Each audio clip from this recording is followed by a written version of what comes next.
এসেছিস তুই একটু বাইরে অপেক্ষা কর। ঠিক আছে স্মরণ করলে আসবে, নচেত কিন্তু আমার এই কক্ষে প্রবেশ করবে না। আমি ভালো করে পাহারা দিব, আপনার কাম আপনি চালিয়ে যান। যাও। হুজুর আমি বলছিলাম কি, আপনি কি করেন না করেন আমি তো সবসময় আপনার পাশে থাকি, আমি একটু দেখি হুজুর। দেখবে পরে, হ্যাঁ হুজুর। আগে আমার দেখাটা শেষ হয়নি, তারপর তোকে দেখাবো। আচ্ছা আপনি দেখেন। সোনালি, এটা হচ্ছে জিহাদের প্রমোদের কক্ষ। এইখানে আমি যাকে নিয়ে আসি সে এখান থেকে পবিত্রভাবে বেরিয়ে যেতে পারে। একটা মানুষের দুটো বস্তু আছে তার জীবনে, একটি বস্তু হচ্ছে তার চরিত্র, আরেকটা জিনিস হচ্ছে তার জীবন। আমার এই কক্ষে যে প্রবেশ করে এই দুটো বস্তু থেকে একটি বস্তু বিসর্জন দিতে হয়। একটি হচ্ছে তোমার জীবন, আর একটি হচ্ছে তোমার চরিত্র। এখন বলো কোনটা আমার কে বিসর্জন দেবে? তার পূর্বে আমি তোমাকে নাচাবো, আমি দেখবো। তুমি নাচবে, আমি দেখবো। তুমি গাইবে, আমি শুনবো।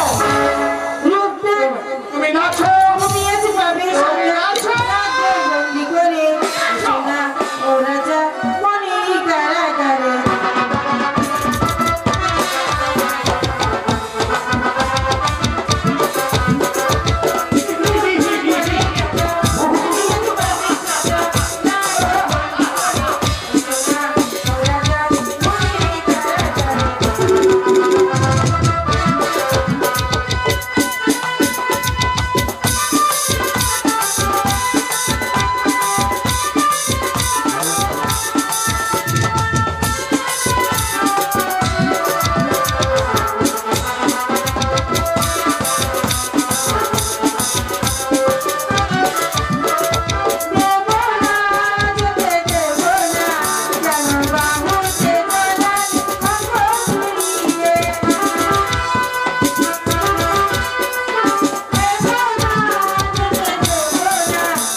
চাওয়াটুকু তুমি আমার হাতে তুলে দাও।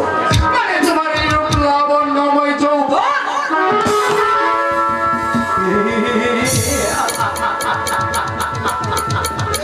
শুধু একটিবার তুমি আমার পক্ষে জড়িয়ে ধরবে, প্রেম নিবেদন করবে, বিনিময়ে তোমাকে আমি সসম্মানে তোমার পিতৃলয়ে পৌঁছে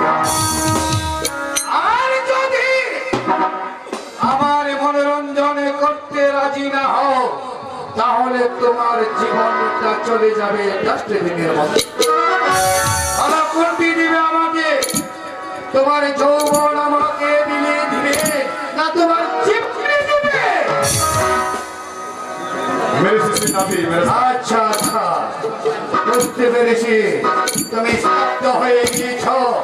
তোমাকে আমি এই মুহূর্তে তোমার লোকের লাভান্নময় যৌবনটার উপর ঝাঁপিয়ে পড়ে আমি আমার মনের আশাটা পূর্ণ করব।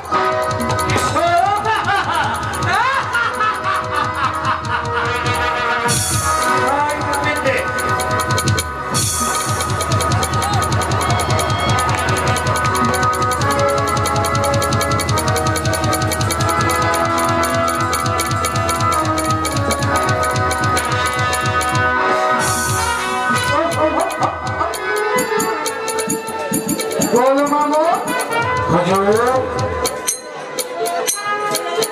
কি হয়েছে? কান্না হইতে শেষ। কি করেছে তোর মামু?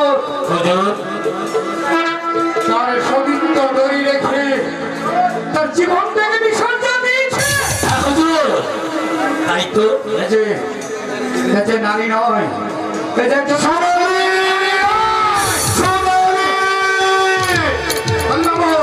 হুজুর, এখন এক কাজ কর, এই মুহূর্তে তাকে আমার কক্ষের বাহিরে ফেলে দে।